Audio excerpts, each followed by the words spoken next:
I'm Banks. I am Joshua. Joshua, nice. I don't know what Joshua. I'm Odd, making this crap up as we go. odd places going viral. Take it away, Josh. Hey, Banks, Yeah, stop it. stop it. I'm Just turning. stop it. I'm turning off my phone. I'm making sure that it doesn't bother us. No, I don't mean that. Stop it. All of that crap, any crap you got going on that you don't want to have going on, why can't you just stop it? Stop it. Fear, doubt, worry, all this crap that consume people's lives. Why is it any harder than just stop it? Just stop. 57 years of indoctrination. Yeah. Okay, so indoctrination. Yeah, you grew up with it. Everyone's got their sob story. Great. Now can you just stop it? All the bad stuff, just stop. Okay. Josh, just stop it. Yeah, just stop it.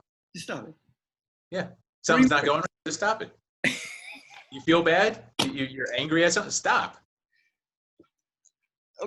Okay. All right. You got me. I'm hooked. I'm coming in. You ready? I'm coming in. I agree. Stop it. Here is my dilemma, though. Okay? A relationship's not going the way I want it to go. I get down in the dumps. I take it personally. I can stay there and sulk in it. And I've been in those in the past. Yeah.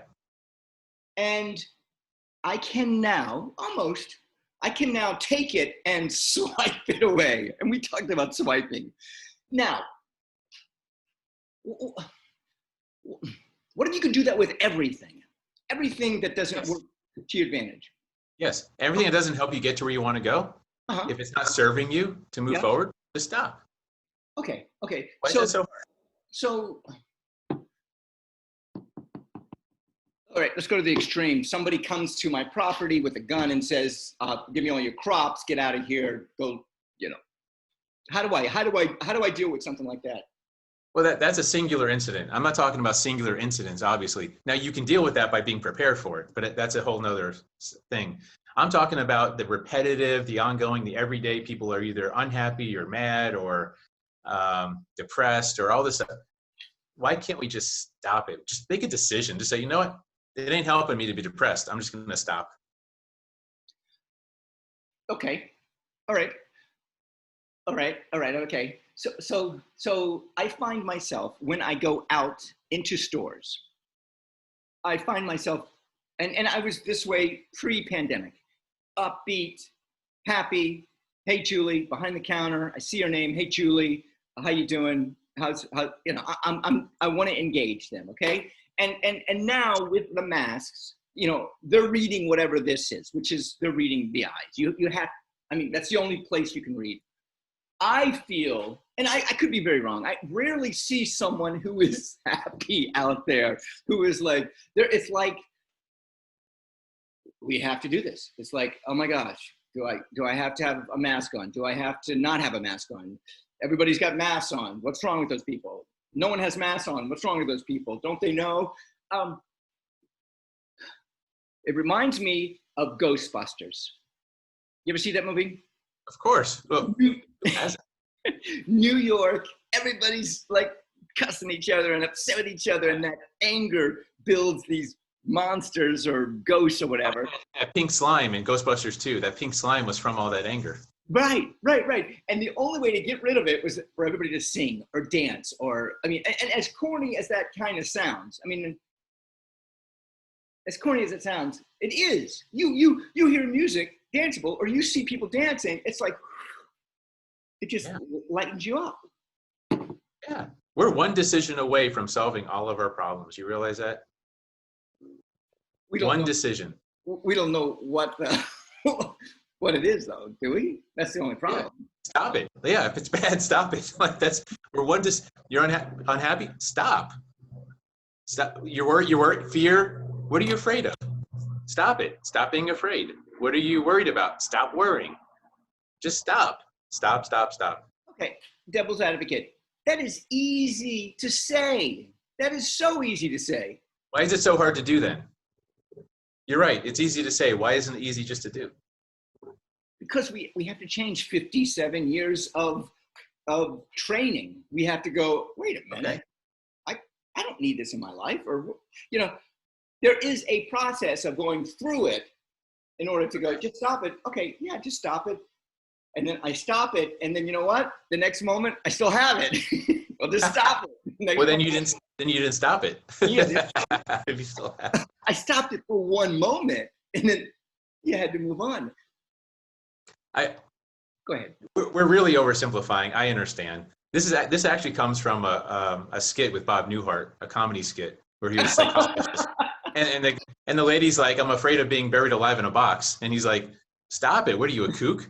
Don't you want to live the rest of your life feeling afraid of being buried alive in a box? What's the matter with you? Just stop it!" Like, and it was funny. Oh my God. But there's truth to it still. Okay. There's still an element of truth that maybe we do have that kind of power where we can just stop. I agree with you. I think we do. I think we can. And it goes back to, this is what we control. And I mean, we as I control, and you control yours. And we decide what comes in, and we decide what goes out. And in here, we can swipe left, we can swipe right with whatever we want to, or we can make it worry us, or put us in a toxic mood, or make us upset or mad, or any kind of negative primal feelings. Okay. So what is it? Something comes bad in your head and you just go, stop it, and you're gone. I mean, I just do this. I just swipe. You're out. Yeah. Well, how about this? There's a different question we can ask. So if you're afraid of something, for example, or say, I can't knock on doors. Okay. I can't knock on doors. Well, okay. Granted, you can't knock on doors. Okay, you're afraid, whatever. But if you had to, how would you? And then you get the person thinking like, well, if I had to, like a gun to my head, like my family's gonna get kidnapped if I don't, I guess I would go and shadow someone who does it. I would read some books about it. I would learn about it. I would try it. I would realize that it's not going to kill me to give it a shot. And they're going to come up with all the solutions to where they can just stop freaking being afraid of knocking on doors. Right. So I think that's one of the ways we can do it. Is just challenge people. Like, if you had to do it, if you had to stop worrying, if you were worried about something and you had to stop worrying because it's going to kill you. Your doctor says, if you don't stop worrying, you're going to die in the next 7 days. We've tied it to a neurological defect in your mind. You're going to literally die if you don't stop worrying. Now, how would you do that? And that's the challenge, but we don't take it seriously enough. Wow. It's not life and death. That's why we don't change. Right. So you think we change with life and death. So, of course. So even if someone dies close to us, there's a bigger chance of us changing. Or we go through a divorce, or we have something traumatic happen to us. Define that however you want to define it. And you think that I think that those moments, and I'm asking you, those moments are the ones that change us, right? Redefine us. Yeah. Think about how many people pre-pandemic, oh, I can never be socially isolated. Oh no, that would never work. And then bam, pandemic happens. Well, guess what? You're going to figure it out, aren't you? Yeah. So, I know. Yeah. So you can stop anything you want at any time. I'm not saying it's easy, by the way. I don't want to downplay it and say a lot of the stuff we deal with is easy. But if you realize how much power we have, it's very possible. Yes. And you're talking about the power that you have of what happens in your head. Correct. Toxic. Not the power you have over somebody else, relationship-wise. You're talking about inside you. 100%. Got it. I'm Banks. I'm Josh. Odd Places going. Viral, baby.